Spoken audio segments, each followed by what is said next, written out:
Hello everyone, my name is Natalie of the Alternative Belgium History channel, and today I'm taking you to one of my favorite World War One, the Great War sites in Flanders Fields, the Hill 60. Hill 60 is part of the ridges around the city of Ypres, part of the Ypres Salient, and it was a hotspot. It was a hotspot for underground war that was going on for basically most of the war, the quiet years. Not all quiet on the Western Front. Well, it was not very quiet here in Hill 60 at all. So unfortunately, in the sites that we will see today, very small site, but a lot of men have died here in 3-4 years time. At the end of the war, the entire Flanders Fields area was completely destroyed. It was full of craters, trenches, mud, shattered trees. After the war, the farmers came back and they tried to restore their lands. So it is so hard to imagine this moon landscape, this war moon landscape now. The landscape is so peaceful, except a bit right here on Hill 60, because it's one of the few sites where they did not restore the land as a memorial for the many men that died right here. And that includes the Queen Victoria Rifles, whose monument you see right there. In April 1915, Hill 60 was captured by the 13th Infantry Brigade, and that included the Queen Victoria Rifles. That was after 5 mines were exploded under the German positions. On the 20th of April, the QVRs were ordered up to the front line as the enemy made a counterattack. The Germans began bombing the QVRs with hand grenades, and when they were relieved, on the morning of April 21st, only 14 out of a company of 150 had survived. It's not the original monument anymore because unfortunately during the Second World War it was again so badly damaged that it needed to be rebuilt. Another remnant right here that shows us how dangerous Hill 60 was and a real hotspot for this underground warfare with tunneling and mining are the many remains of blown up bunkers. This underground war is still largely a forgotten and overlooked aspect of the First World War. Now, as the War of Movement came to a standstill in the fall of 1914, the two sides were looking for ways to break this deadlock and the static front line of the war of position. One strategy that the Germans started at the very end of 1914 was the digging of underground tunnels towards the enemy's position and fill chambers then full of explosives and mines under the enemy trenches. When the order came, then the mines were detonated and an infantry attack was launched. The British followed and started recruiting miners to join the Royal Engineers. More and more tunnels were dug deeper and deeper until about 20 meters deep. Unfortunately, many miners were killed, and some of them are still underneath our feet here in one of the many tunnels. It was an extremely dangerous job, besides the work itself, of course, which is already dangerous under normal circumstances. There was also the risk of meeting enemy diggers underground. They had to work in complete silence and constantly listen if they heard any noises nearby, which could mean that the enemy was very close by. It must have been so nerve-wracking. The British had a particular way of working which was very effective and very silent. It was named clay kicking, and they were moving 4 times quicker than the Germans, and they practically made no noise digging. But still, it did happen that Germans detected their tunnels, put explosives and blew them up near the English or the British tunnels.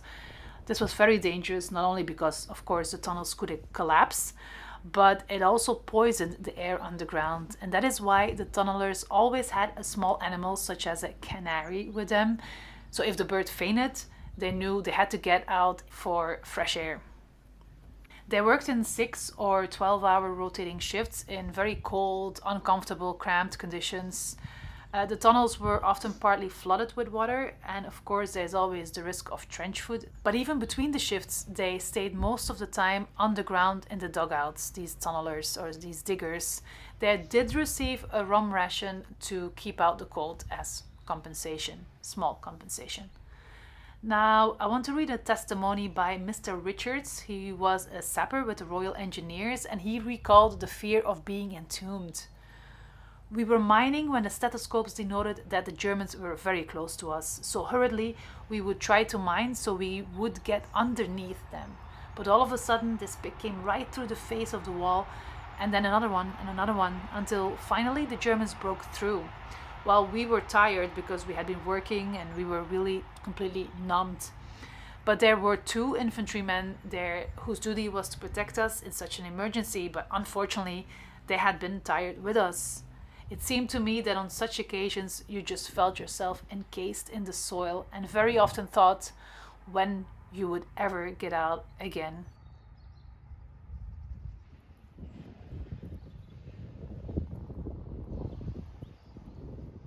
Be sure not to miss this part of the site. It's a bit away from the main part with the walkways, etc.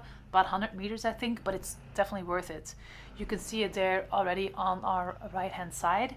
It was originally a German bunker to protect against Allied artillery fire, but after the mine battle of the 7th of June 1917, the Battle of Messines, the hill changed occupiers and the existing German bunkers that were still usable were taken over by the British. And of course adapted because, for instance, the direction of potential danger had of course changed as well. For this particular bunker, it was the 4th Field Company Australian engineers who constructed that second section on top of the existing German bunker. The concrete is cast on the outside against vertical corrugated sheets with fine, shallow undulations. The imprints of this can still clearly be seen. The concrete itself was composed of coarse pebbles and was reinforced with round irons.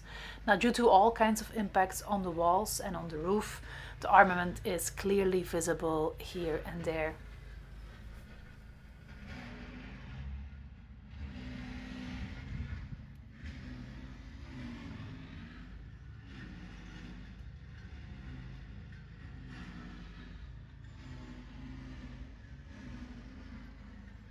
In this rounded part on the southeastern side, there are two embrasures which widen outwards to approximately 2 meters.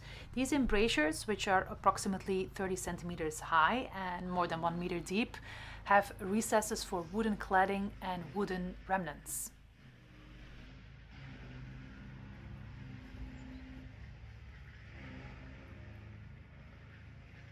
Through these embrasures, you can see how the ceiling of the structure inside has also been reinforced with steel profiles, and how the walls inside are also cast against corrugated iron with fine shallow corrugations.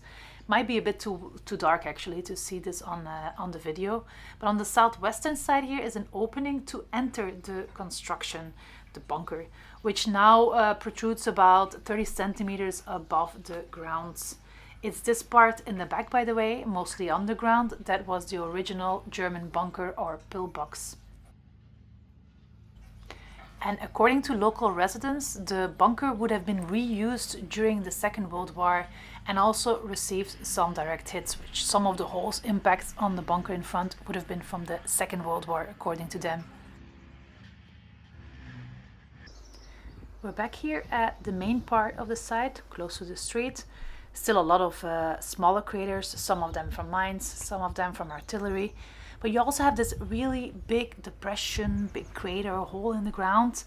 This was or is a huge crater from one of the mines that exploded at the beginning of the Battle of Messines on the 7th of June 1917, when 19 of these huge mines were detonated. Two near here, near Hill 60. We'll see the second one later on.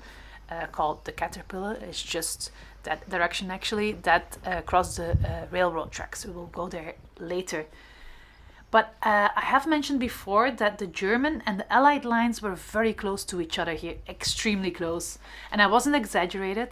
You can see that they've marked the trenches, front lines here on the ground, and we're at the German front line or trenches here from 1914.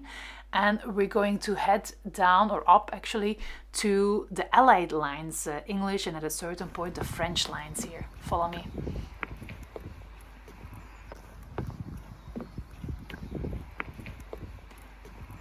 And there they are. They were so extremely close together, close to each other. Can you imagine?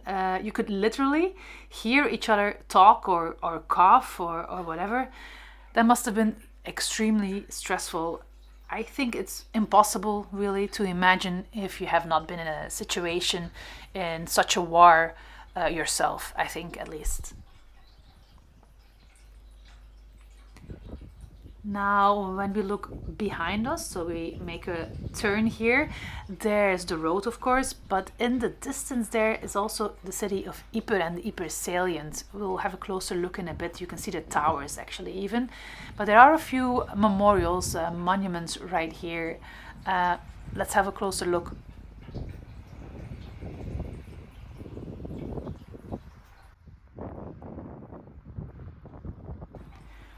The memorial here commemorates the men of the 14th Light Division who gave their lives in fighting in this area from 1915 and 1918. All over Flanders Fields, you find these kind of memorials for specific divisions, battalions, specific battles, specific persons. It's just all over Flanders Fields, all over this area. And from behind us, you can see why Hill 60 and the other ridges around Ypres were so hard fought over. Even though we're 5 kilometers away from the towers of Ypres that you can see there in the distance, don't forget that there were no trees, no buildings left standing anymore between here and the city. The Germans controlled these higher grounds, northeast all the way until the south of the city, for most of the war, and they were constantly targeting and bombing Ypres. The area between the city and these ridges was called the Ypres Salient, and it was, of course, for that same reason, extremely dangerous. Now, this here is a memorial for the first Australian tunneling company who arrived at Hill 60 in November 1916, in relief of the 3rd Canadian Tunneling Company.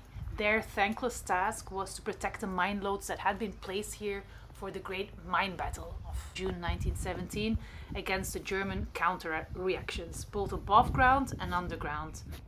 For many years, Australia's military miners who fought a kind of phantom war underground were forgotten.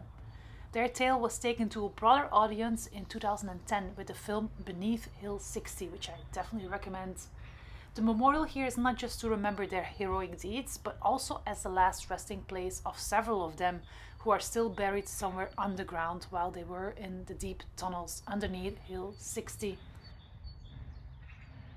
So besides the Hill 60 site itself that we've just seen, there's just across the rail track another site that you should see. It's a huge crater of one of the mines that blew up during at the beginning and the precursor of the Battle of Messines. It's called the Caterpillar. Just a brief walk in a natural domain, and yeah, I do have to warn you in advance that it really doesn't do. The video doesn't do the size justice. You really have to see it for yourself to kind of grasp the size of this crater. The peak of underground warfare came on the 7th of June 1917. At 10 past 3 a.m., 19 mines in total containing nearly 1 million pounds of explosives were detonated as a prelude to the Battle of Messines.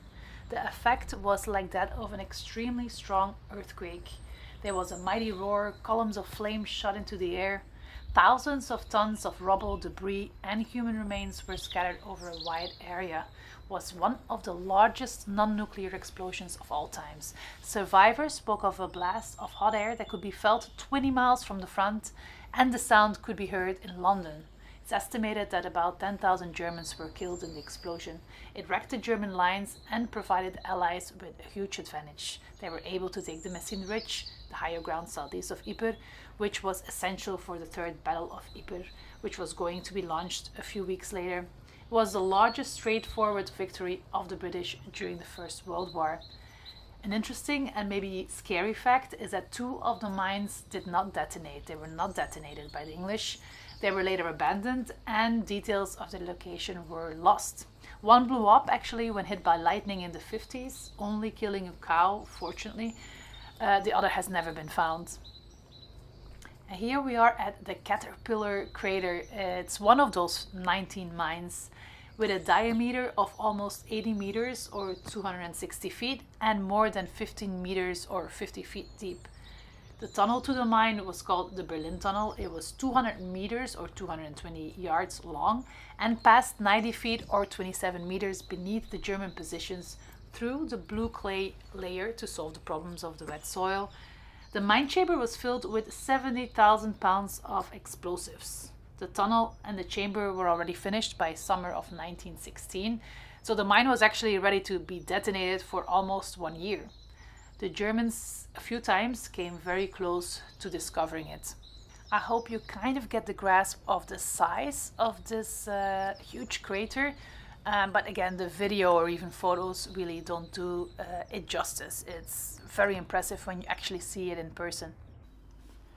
Now, with these last images of Hill 60, we end our walk around the Hill 60 and Caterpillar site. I really hope you enjoyed this video. If you're interested in the Great War in Belgium, check out my video on the Trench of Death, and very soon as well on Essex Farm or John McCrae site and the Langemark German cemetery. Subscribe to the channel if you want to be notified when new videos are uploaded. Thank you.